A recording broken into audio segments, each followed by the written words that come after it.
Hi hello welcome back to my YouTube channel jam talkies. അപ്പം ഇപ്പം നടന്നുകൊണ്ടിരിക്കുന്ന സംഭവം എന്ന് വെച്ചാൽ വെള്ളിയാഴ്ച ഇറങ്ങിയ ഒരു സിനിമയാണ് മമ്മൂട്ടിയുടെ കളങ്കാവൽ. അതിന് മുന്നേ ഭയങ്കര ഹൈപ്പൊക്കെ ആയിട്ട് ഭയങ്കര പ്രൊമോഷനും കാര്യങ്ങളും ഒക്കെ ആയിട്ട് കുറേ എക്സ്പെക്റ്റേഷനായിട്ട് ഇറങ്ങിയ ഒരു സിനിമയായിരുന്നു ഇത്.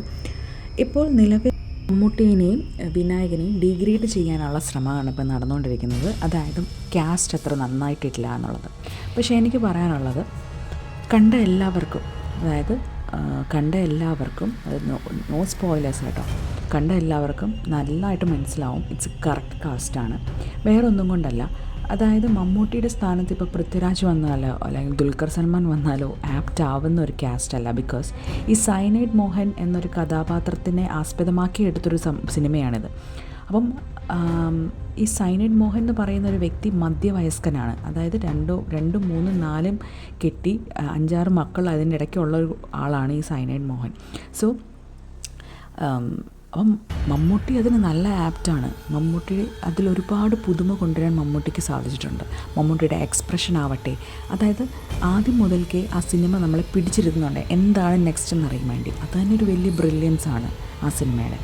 അതേപോലെ തന്നെ എബൌട്ട് വിനായകൻ ടു ഒത്തിരി ചിരിക്കത്തില്ല, ഒത്തിരി എന്താ പറയുക, ആ ഒരു type of character, tough character through out പിടിച്ചിട്ടുണ്ട്. ആൻഡ് ദാറ്റ് ലാസ്റ്റ് സീനിൽ ഒക്കെ നല്ല എന്താ പറയുക, 2 പേരിലുള്ളൊരു ഫൈറ്റ് സീനും കാര്യങ്ങളൊക്കെ നല്ല രസമാണ്.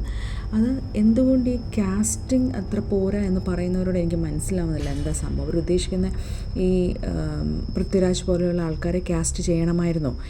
സത്യം പറഞ്ഞാൽ ആ ഒരു വില്ലൻ ക്യാരക്ടർ, നമുക്ക് ആ ഒരു വില്ലൻ ക്യാരക്ടറിനോടൊരു ദേഷ്യം തോന്നണം. അങ്ങനെ തോന്നുമെങ്കിലാണ് ആ സിനിമ വിജയിക്കുന്നത്. സത്യം പറഞ്ഞാൽ മമ്മൂട്ടി എന്ന് പറയുന്ന വ്യക്തിയോടല്ല, പക്ഷേ സ്റ്റാലിൻ ദാസ് എന്ന് പറയുന്ന ഒരാളിനോട് നമുക്ക് ഭയങ്കരമായിട്ട് ദേഷ്യം തോന്നും. അദ്ദേഹത്തിൻ്റെ കണ്ണുകൾ, അദ്ദേഹത്തിൻ്റെ എക്സ്പ്രഷൻ തന്നെ നമുക്ക് മനസ്സിലാക്കാൻ സാധിക്കും. അത്രത്തോളം ബ്രില്യൻ്റ് ആയിട്ടാണ് അദ്ദേഹം ആ ക്യാരക്ടർ ചെയ്തിരിക്കുന്നത്.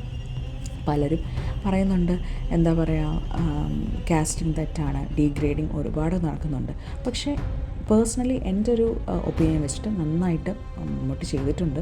അത് കാസ്റ്റിംഗ് വളരെ പെർഫെക്റ്റാണ് എന്നാണ് എനിക്ക് പറയാനുള്ളത്. അതേപോലെ തന്നെ വേറൊരു ടൈപ്പ് ഓഫ് സംഭവം എടുക്കുകയാണെങ്കിൽ, for example Thudarum. It's not a comparison between Thudarum and this Kalamkaval, but തുടരത്തിൻ്റെ സെക്കൻഡ് ഹാഫ് എന്ന് പറയുന്നത് ഭയങ്കരമായിട്ടും വലിച്ചു നീട്ടിയിട്ടുള്ളൊരു ഹാഫായിരുന്നു അല്ലേ. എന്നിട്ടും എന്താ പറയുക, അത് നമ്മൾ ഭയങ്കരമായിട്ട് ആഘോഷമാക്കി. എന്നാലും ആ സിനിമയെ നമുക്ക് പിടിച്ചിരുത്താനുണ്ടായിരുന്നു. അതേപോലെ തന്നെയാണ് കലങ്കാവലും. അത്രത്തോളം നമ്മൾ ആദ്യം മുതൽക്ക് അവസാനം വരെ എന്താണ് സംഭവിക്കുന്നത് നമുക്ക് ഓൾറെഡി അറിയാം, എന്തൊക്കെയാണ് സംഭവിക്കാൻ പോകുന്നത്. എന്നിട്ടും നമ്മളവിടെ പിടിച്ചെടുക്കുന്നുണ്ടെങ്കിൽ it's a brilliance. And also മമ്മൂട്ടിയുടെ ആ ഒരു നടപ്പ്, ആ ഒരു സംസാരം ആൻഡ് എന്താ പറയുക, ആ ചിരി, ആ സിഗരറ്റ് കൊണ്ടുള്ളൊരു സംഭവങ്ങളെല്ലാം വളരെ ബ്രില്യൻ്റായിട്ട് മമ്മൂട്ടി ചെയ്തിട്ടുണ്ട്. അപ്പം എനിക്ക് ഭയങ്കരമായിട്ട് ഇഷ്ടപ്പെട്ടു. സത്യം പറഞ്ഞാൽ എന്താ പറയുക, നമുക്കറിയാം, ഞാൻ ഓൾറെഡി സൈനൈഡ് മോഹൻ്റെ സ്റ്റോറി ഓൾറെഡി പറഞ്ഞിട്ടുണ്ട്. അത് കേട്ടില്ലാത്തവർ ഞാൻ ലിങ്ക് ഇട്ടേക്കാം കമൻറ്റ് ബോക്സിൽ. അതൊന്ന് കയറി കേട്ട് നോക്കുക എന്താണ് സൈനൈഡ് മോഹൻ്റെ സ്റ്റോറി എന്ന്. എന്നിട്ടൊന്ന് കമ്പയർ ചെയ്ത് നോക്കുക അബൌട്ട് മമ്മൂട്ടീസ് കാസ്റ്റ് കറക്റ്റാണോ അല്ലയോ എന്ന്. എനിവേ എനിക്ക് ഇത്രയാണ് പറയാനുള്ളത്. പെർഫെക്റ്റായിരുന്നു.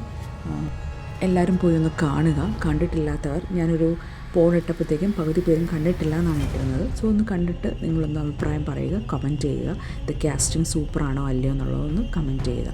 ജിതിൻ കെ ജോസാണ് സംവിധാനം ചെയ്തിരിക്കുന്നത്. And also it's very good.